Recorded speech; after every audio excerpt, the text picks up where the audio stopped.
Tiens, les gardiens surcotés. Quel serait le gardien surcoté, celui dont on parle? Il est énorme. Moi, Nous, j'en donne journalistes, c'est 3. incroyable. Et tu dis, mais attendez, calmez-vous, les gars, c'est pas ouf ce qu'il fait. Quoi. Moi, je vous en donne 3. Ah oui, quand même, j'en voulais un.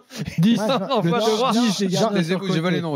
J'en donne 3 parce que je pense que c'est important qu'on se rende compte de certaines choses. Pour moi, Ederson, le premier. Pourquoi? Parce qu'Ederson, c'est clair qu'il a un très bon jeu au pied.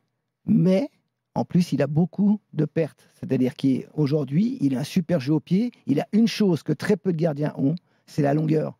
C'est le seul gars sur un pas qui est capable de faire 80 mètres. Et ça, c'est le seul au monde à faire ça. Hormis ça, il a beaucoup de déchets parce qu'aujourd'hui, il est presque audacieux, voire peut-être trop audacieux sur certaines situations qu'il va rechercher. Et puis, défensivement, il coûte beaucoup de buts parce que tactiquement, il n'est pas juste sur certaines situations qu'on en a expliqué précédemment. Ça, c'est le premier. Le deuxième qui est surcoté, et il est en France. Ah, attention. C'est Samba. Il est surcoté. Waouh. Mais le pire, c'est qu'en fait, je m'attends presque au nom, en fait. Pourquoi je vous dis ça? Parce que Samba, il est impressionnant. Parce que c'est clair qu'il est explosif, il est grand, et quand il pousse, on fait waouh. Mais maintenant, quand on étudie tactiquement, beaucoup d'erreurs. Quand il y a des situations de 5, 7, 8 mètres, il a beaucoup de peine à les gérer parce qu'il n'est pas à l'aise du tout dans la croix, comme on explique ça. Il n'arrive pas à la déclencher dans le bon rythme. Sur son jeu au pied, il a aussi beaucoup de déchets. Chevalier, si on met une échelle sur 10, Chevalier est peut-être à 8 ou à 9, Samba est à 5. Ah oui. C'est ça. Aujourd'hui, c'est pour montrer la différence. Oh, putain, pour moi, il est surcoté.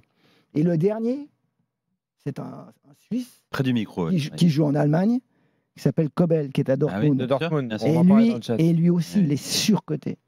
Lui aussi. Mais il est coté vraiment, tu trouves? Si, on en parle souvent de Kobel. Non, mais aujourd'hui, moi, je ne regarde pas trop dans le business, mais c'est quelqu'un qui vaut extrêmement cher en termes de transfert. C'est le gardien qui est le plus lourd au niveau du transfert. 50 millions, on dit, je crois.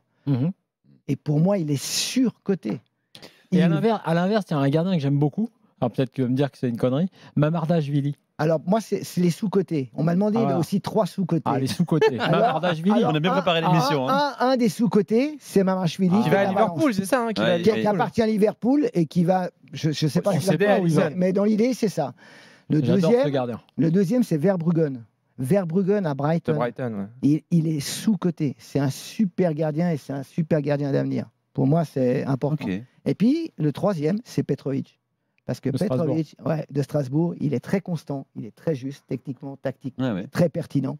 Et lui, il est sous-coté. On a fait un sacré tour. Jean-Louis Tour, on nous demande sur le chat. Non, vous ne connaissez pas. Vous connaissez pas parler de Jean-Louis Tour. Il faut qu'on t'envoie des cassettes. Grand gardien. On t'envoie des images.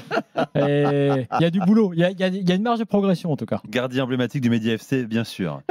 Bon, tu restes encore avec nous pour le dernier quart d'heure. Hein, avec plaisir. C'est vrai qu'il d'un coup, il y a plein de noms qui tombent, mais c'est vrai, il y a un Onana qui à un moment a semblé être un top gardien. Il y a d'autres, c'est boulette sur boulette. On n'arrive pas à situer un Onana. On me demande Marcin Bulka. Bulka, pareil. Il n'est pas fan. Non, Bulka c'est intéressant, mais c'est pas le top niveau. Il ne pourra pas aller beaucoup plus haut. Je veux dire, quand tu vois le but qu'il a pris, le dernier but qu'il a pris, souviens-toi, c'est un centre rétro.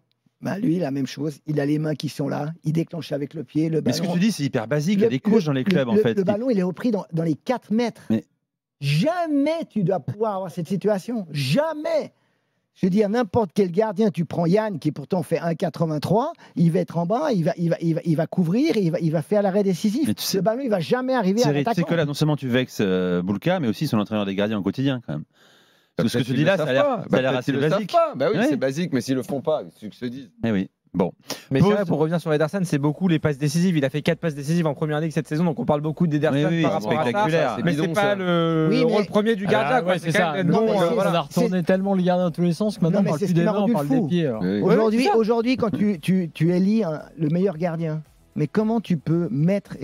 Regardez quand Ederson a été élu Gandor, un meilleur gardien de la saison. Quand vous lisez les commentaires et l'analyse, il est exceptionnel offensivement. Et on est gardien. La première chose qu'on fait, tu gardes le temple. On garde quelque chose. On garde un but et puis on essaye de protéger un espace. Puis après, on va regarder offensivement ce qu'on va faire. Mais comment on peut aujourd'hui justifier un choix parce que offensivement, il est top? Bien sûr.